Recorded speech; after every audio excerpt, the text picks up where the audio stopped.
সারাদিন আপনারা দেখেইছেন যে আমাদের ইন্ডাস্ট্রি, আমি বারবার বলেছি এটা আমাদের পরিবার। আমি এতক্ষণ প্রচুর মানুষ কাঁদছিলেন, তাদের সঙ্গেই ছিলাম। এটা আমাদের পরিবার, আমাদের শিল্পী, কলাকুশলী, আমাদের ডিরেক্টর, প্রডিউসার্স, আমি তাদেরও বলছি, নামটাগুলো সব আলাদা আলাদা। আজকে তারা পরিবারের মতনই ওয়ার্ক করেছেন, সারা দিন তারা আমাদের সঙ্গে ছিলেন।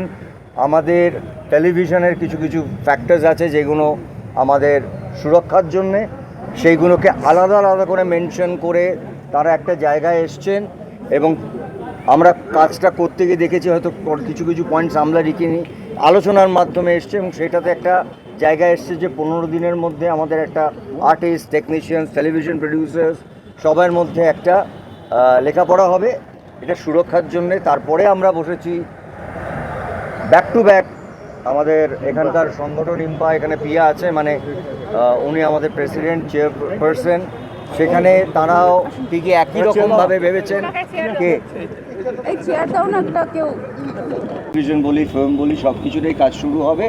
আমরা ভেতরে এতক্ষণ আলোচনা করে সবাইকে বলা হয়েছে, সবার কাজ শুরু হবে ওই একজন সংগঠন ম্যাজিক মোমেন্ট এবং ওই নামগুলোর সঙ্গে যারা যুক্ত তাদের সবার সঙ্গে সেটা আমরা জানিয়ে দেবো যে এটার সঙ্গে আরও অন্য কোনো কোম্পানি আছে। ট্রুথটা যাতে বের হয় সেটা আমরা সত্যটা জানতে চাই, ঘটনাটা জানতে চাই। আমাদের লড়াই, আমাদের কোনো লড়াই নেই কারোর সাথে, কোনো ঝগড়া নেই কারোর সাথে। সত্যটা কিন্তু আমাদের পরিবারের একটি ছেলে চলে গেল এইভাবে, যেখানে 8 থেকে 9 দিন আমরা অপেক্ষা করেছি। লিগালি যা স্টেপ নেবার সেটা আর্টিস্ট ফোরাম নিয়েছে, সেটা পরিবার, কারণ প্রিয়াঙ্কা আমাদের পরিবারের একজন সদস্য, রাহুলও ছিল। কিন্তু তার পরবর্তীকালে আমাদের তো একটা নিজস্ব জায়গা আছে, এটা আমাদের জায়গা, পুরো পরিবার মিলে ঠিক করেছে আমরা এই পরিবারে ওই পরিবারের মানুষগুলোর সাথে, ওই মানুষগুলোর সাথে কাজ করব না যারা আমাদের পরিবারের একটা ঘরের ছেলেকে নিয়ে গেছে। তাদের বলতে হবে, পাবলিকলি বলতে হবে, এবং ফাইনালি প্রিয়াঙ্কাকে বলতে হবে হ্যাঁ এটা আমি মানলাম। এখনো 9 দিন হয়েছে বলেনি তারা, আপনারা সেটা সবাই জানেন। সত্যিটা জানতে হবে, এক্স্যাক্টলি হোয়াট হ্যাজ হ্যাপেন্ড দেয়ার। এইটা we are interested in that. এইটা অবশ্যই তাদের বলতেই হবে এক্স্যাক্টলি কি ঘটেছিল, এক্স্যাক্টলি কি ঘটেছিল, এক্স্যাক্টলি কি ঘটেছিল। একদিনের জন্য ডাকা হয়েছিল স্বরূপ কোথায়? আর্টিস্ট ফোরাম এবং ফেডারেশন, আমরা চৌথ মিলে আমরা ব্যান্ড কালচার বা নন কর্পোরেশন কালচার থেকে দূরে থাকি, কিন্তু যেই ঘটনাটা ঘটেছে সেটা অস্বীকারও করতে পারবো না। সেই জন্য সেই কোম্পানি বা তাদের ডিরেক্টরসদের সঙ্গে আমরা নন কর্পোরেশনে যাব, যতদিন না ওরা প্রমাণ করতে পারে যে তারা নির্দোষ বা তাদের কোনো দোষ নেই, তাদের কোনো নেই, পার্সোনাল কোনো নেই। এটা হলো একটা দিক যেটা আমি বললাম, যে কোনো ব্যান বা এটা আমাদের সিদ্ধান্ত হয়েছে, যেটা বুম্বাদা বলবে, আমাদের যে ডিরেক্টর, যে আর্টিস্টগুলোকে ব্যান করা হয়েছে, যেহেতু আর আমরা আর্টিস্ট ফোরাম বা ফেডারেশন নই, আমরা একটা ইন্ডাস্ট্রি, একটা ছাদ, এবারে অনেকগুলো আর্টিস্ট ব্যান হয়ে পড়ে আছে এবং অনেকগুলো ডিরেক্টর তারা ব্যান হয়ে আছে। বুম্বাদা আমাকে 72 ঘন্টা টাইম দিয়েছে, 72 ঘন্টার মধ্যে তারা আবার ফিরবে, সেটাই বুম্বাদা আমাকে কথা দিয়েছে। এবং আমাদের যারা আর্টিস্ট, যারা কাজ করতে পারছে, কারণ একটা রাহুল চলে যাওয়াতে আমরা বুঝতে পেরেছি যে শুধু চলে যাওয়া নয়, কাজ না করতে দেওয়াও একটা একটা একটা এমন একটা কষ্ট, সেটা আমার মনে হয় যাদের কাজ নেই তারা বুঝতে পারবে। তো সেই সিদ্ধান্ত আজকে নেওয়া হলো যে যারা যারা ব্যান আছে তাদেরকে 72 ঘন্টার মধ্যে বুম্বাদা কী করবে, সবের সাথে কী কথা বলবে, সেটা তাদের ডিসিশন। 72 ঘন্টার মধ্যে তাদের ব্যানটা তুলে নেওয়া হবে বলে আমাকে কনফার্মেশন দিয়েছে। Thank you so much. Bumba কোথায়? আজকে দীর্ঘদিন ধরেই আমাদের লড়াই চলছে। আমরা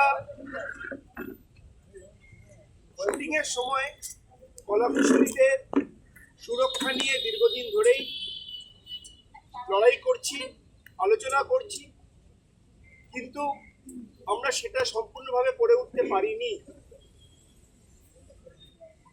আজকে রাহুল অরুণোদয় ব্যানার্জির যে মর্মান্তিক মৃত্যু, সেখানে ফেডারেশন, আর্টিস্ট ফোরাম সবাইকেই এই শুটিংয়ের সময় সুরক্ষা নিয়ে নতুন করে ভাবতে হয়েছে। তার জন্যই আমি অত্যন্ত ধন্যবাদ জানাবো ইম্পাকে, ধন্যবাদ জানাবো যারা সিরিয়ালের প্রডিউসার্স। কয়েকটা হয়তো টেকনিক্যাল পয়েন্টে আমাদের আলোচনা চলছে, বাট আগামী 15 দিনের মধ্যে এই যে ওভারঅল সমস্যা, এই ওভারঅল সমস্যা সমাধান হবে। এবং এবং আমাদের আগামী 30 দিনের মধ্যে যে সুরক্ষার বিষয়ে যে সিদ্ধান্ত, যে ইন্স্যুরেন্সের ব্যাপারে আমরা কিন্তু 30 দিনের মধ্যে আমরা ইন্স্যুরেন্সটা অবশ্যই করব, সেই বিষয়ে ইম্পা এবং টিভি প্রডিউসারদের সঙ্গে আমাদের সিদ্ধান্ত হয়েছে।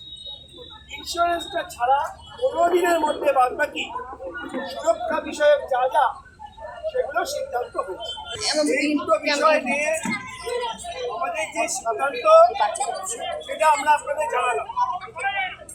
তার মধ্যে আবার একটি বিতর্ক জানা বেঁধেছে যে কিছু কিছু আমাদের আর্টিস্ট কাজ করতে পারছেন না, তা নিয়ে আমাদের একজন অভিনেতা প্রশ্ন করেছেন। তার জ্ঞাতার্থে জানাই আমাদের টেকনিশিয়ানরা লাস্ট 1 বছর 3 মাস ধরে কোর্টে নিজেদের অধিকার রক্ষা করার জন্য লড়াই করছেন। তার উচিত ছিল 1 বছর আগে এসে এই বিষয়টি জানা।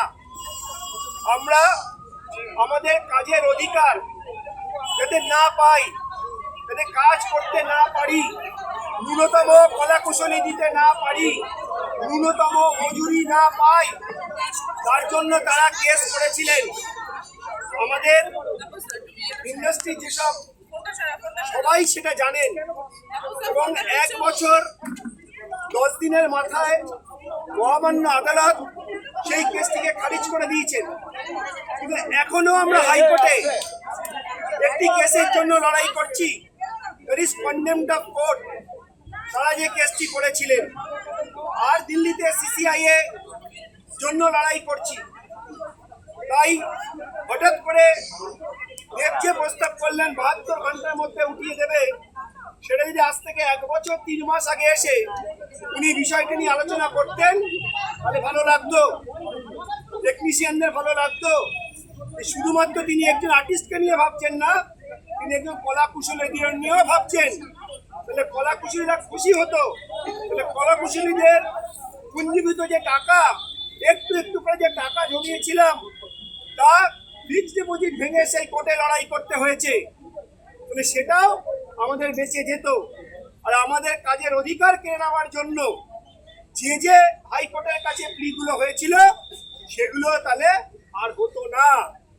তাই বলাটা অনেক সহজ, কাজটা করে দেখানো এবং কলাকুশলীদের পাশে থাকা অনেক বেশি জরুরি।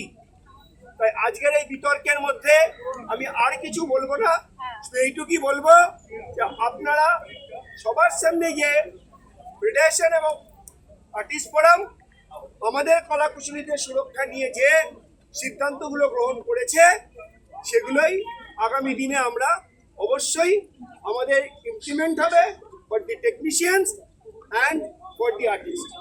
অনেক অনেক ধন্যবাদ।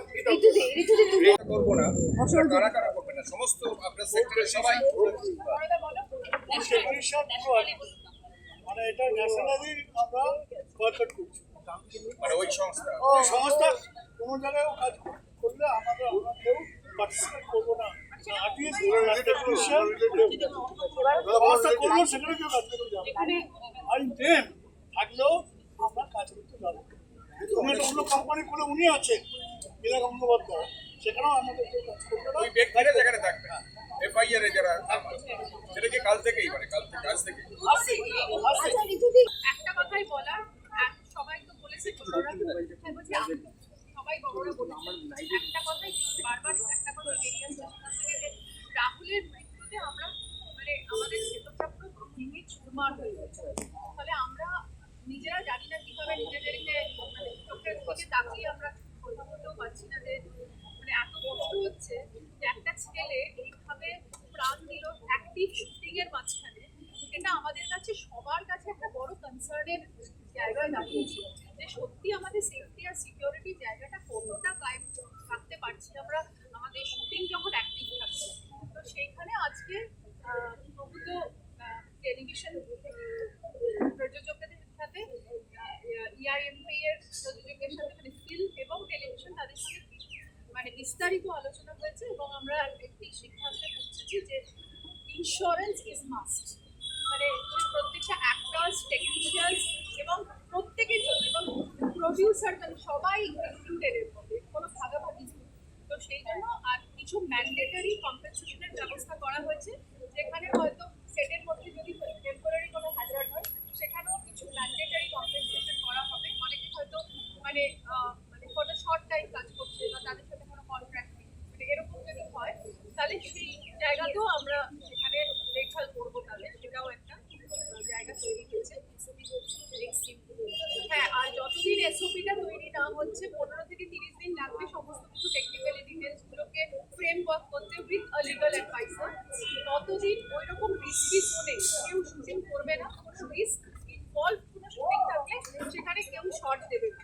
আপাতত এটাই নিয়মটা করা হয়েছে। আর সত্যি কথা বলতে কি, রাহুলের এই এফেক্টটা কিন্তু আমাদের কাছে একটা বড় একটা লড়াইয়ের জায়গা তৈরি করেছে, এবং আমরা এই 5-5টাকে ডিফিটেড হতে দেবো না। আমরা সবাই মিলে একটা জায়গাতেই লড়ছি, কারণ ও হয়তো আমাদের চোখে আঙুল দিয়ে দেখিয়ে দিয়েছে যে আমরা কতটা নিরাপদ, মানে কতটা আনসেফ, মানে কতটা আমরা নিরাপদহীনতা আমাদের গ্রাস করেছে। তো আই থিঙ্ক সেখানে আজকে সব বড়রা এসে আমরা সবাইকে, মানে আমাদের একটা জায়গাতে আমরা সবাই কমিট করে একটা কথাই বলেছি যে কেউ আমরা এখন সেপারেট নই,